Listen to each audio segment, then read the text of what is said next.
Pasangan ingin berpisah karena sulit berkomunikasi dan merasa tidak ada cinta lagi ke kita.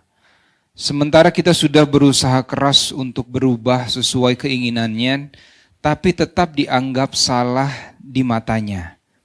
Memang di awal pernikahan kita sadar kalau kita keras dan saat ini kita menyesali itu. Tapi setelah kita mulai sadar, pasangan sudah mati rasa. Harus seberapa sabar mempertahankan perkawinan, Ustadz? Kita sangat mencintai dan khawatir tentang nasib anak jika berpisah.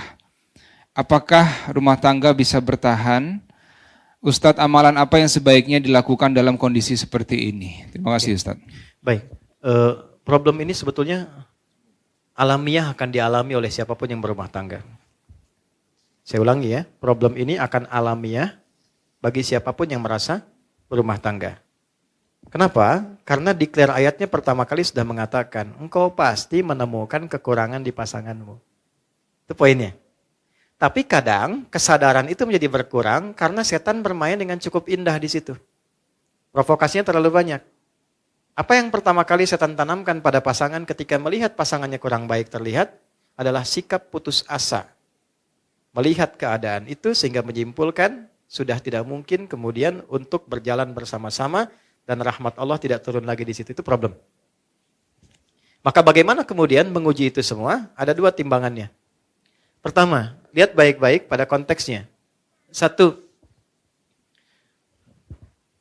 konteks perbedaan apa yang muncul di antara keduanya itu? Apakah sikap atau perbuatan maksiat?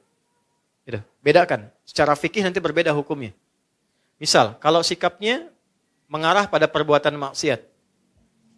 Dia nggak mau sholat, sering mabuk, ya, sering mengonsumsi hal yang dilarang dan sebagainya, berpengaruh buruk pada anak, pada ini dan sebagainya, dan bisa membawa. Dan sudah berulang kali diingatkan, diminta, dibawa, sulit dan sebagainya. Ya, mau direhab dan sebagainya, sulit misalnya dan seterusnya. Nah, sementara pengaruh-pengaruhnya tetap kuat dalam kehidupan keluarga dan bisa menjauhkan yang paling utama adalah ya dari ketaatan kepada Allah Subhanahu wa taala. Maka muncul skema nanti. Dan cara skemanya Quran surah keempat, ayat 34 sampai 35, puncaknya nanti di Quran surah ke-65-nya. Dengan namanya langsung. Ayat 34, ayat 35 memberikan jalan keluar. 1, dari komunikasi fa'idhuhunna. 2, wahjuruhunna fil madaji, mengecek cintanya masih ada atau enggak. Pisah dulu, dari pisah tempat tidur, pisah ruangan, sampai yang satu dulu ke rumah ibunya atau ke bapaknya. Untuk ngecek ada kepedulian enggak? Tanya enggak? Kan? Masih peduli enggak? Dan seterusnya. Enggak ada sama sekali, tetap larut dalam perbuatannya. Masuk yang kedua, ayat 35. Fa in khiftum shiqaqa bainihima fab'athu hakaman min ahli wa hakaman min ahliha. Kalau enggak bisa sendirian menyelesaikan, maka cari ruang kepada pihak yang ketiga. Pertama paling dekat keluarga, wali dulu. Kalau enggak ketemu, yang disepakati oleh keduanya, yang dipercaya. Ustadz siapa, teman siapa, si fulan. Yang memang pendapatnya bukan untuk dibagi, tapi memberikan kontribusi. Enggak ketemu di sini, masih belum berubah dari maksiatnya, naik ke sini puncaknya. Sudah dengan keluarga bertemu, enggak bisa berubah, enggak bisa apa, tetap jauh, tetap menjauhkan juga dari Allah, maka muncul yang terakhir. Skema tolak. Ditolak pun ada tahapan, enggak bisa langsung tolak. Kasih pelajaran pertama, suami menolak. Kalau enggak mau, muncul khulu, istri mengajukan. Kalau istri mengajukan, sifatnya fasakh, dipisahkan oleh hakim. Ya, dipisahkan ini enggak seperti talak yang biasa. Kalau yang biasa, rujuk sekali, memperbaiki. Itu rujuk itu jangan dipandang rujuk, enggak begitu.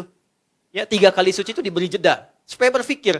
Jadi spirit tolak, awalnya bukan memisahkan, awalnya menyatukan. Sehingga diberi jeda. Coba 3 kali suci, berpikir enggak, berpikir enggak, berpikir enggak. Awalnya tolak itu turun untuk menyatukan, bukan memisahkan. Tapi ketika ini bengal tidak berubah, misalnya tetap dalam konteks maksiatnya, maka muncullah perpisahan. Ya, itu pun masih mau dirujuk apa enggak? Kalau enggak ya sudah, kalau yang perempuannya nikah lagi selesai. Kecuali ini selesai nyambung lagi. Ini dalam konteks maksiat. Tapi dalam konteks perilaku yang bukan maksiat, misal karakter keras, ya kan? Macam-macam lah, silahkan keluarkan karakter 1, 2, 3, 4, 5 dan seterusnya.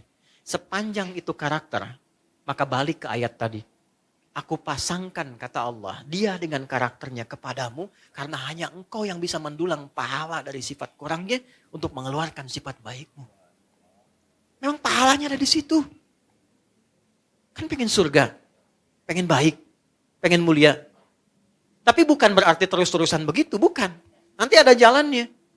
Ada jalannya. Maka yang pertama apa yang harus dilakukan? Satu, serahkan dulu kepada Allah dengan menerima. Ya Allah, terima kasih Engkau kirimkan dia untukku. Ya kan? Bukan yang lainnya. Untuk meningkatkan sisi-sisi positif yang mungkin aku bisa tampilkan dalam kehidupan. Satu poin. Dua, saya agak cepat. Minta sama Allah, doa.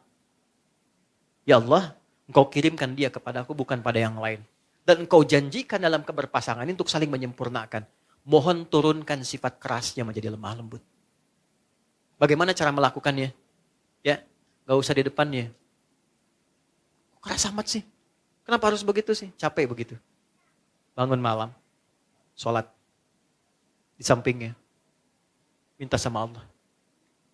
Habis sholat minta sama Allah. Jaharkan aja. Nangis gak apa-apa. Ya Allah, terima kasih Kau kirimkan suami kepada aku. Dia memberikan kebutuhanku, duniaku. Semua tercukupi baik untuk anak-anak sebagainya. Cuman mohon ya Allah.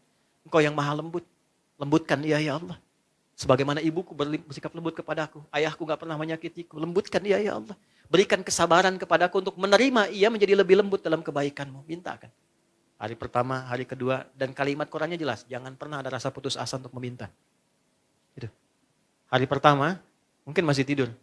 Hari kedua, mungkin dia dengar tapi masih tidur. Hari ketiga, mungkin dia bisa datang memeluk Anda dan minta maaf pada Anda. Ketika ada makhluk yang sulit ditaklukkan dengan makhluk lagi, minta kepada Khalik untuk melembutkan dan menaklukkannya. Itu sudah ditempuh atau belum? Ya kan? 3.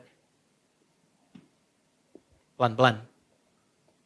Datangi pasangan. Tapi bukan untuk mencari kekurangan. Minta maaf kepadanya. Satu aja lu. Dan gak usah gengsi. Aku minta maaf. Kalau dengan semua apa yang aku berikan saat ini, belum bisa membuat engkau misalnya menjadi lebih baik, menjadi lebih nyaman dengan saya, menjadi lebih enak dengan saya minta maaf. Kalau saya belum sabar, belum baik, belum ini. Tolong tunjukkan saya bagaimana mesti bersikap. Minimal turunkan dulu tensinya. Setidaknya ada rasa maaf yang turun. Kalau sudah sedikit frekuensinya turun, lebih mudah untuk menatanya.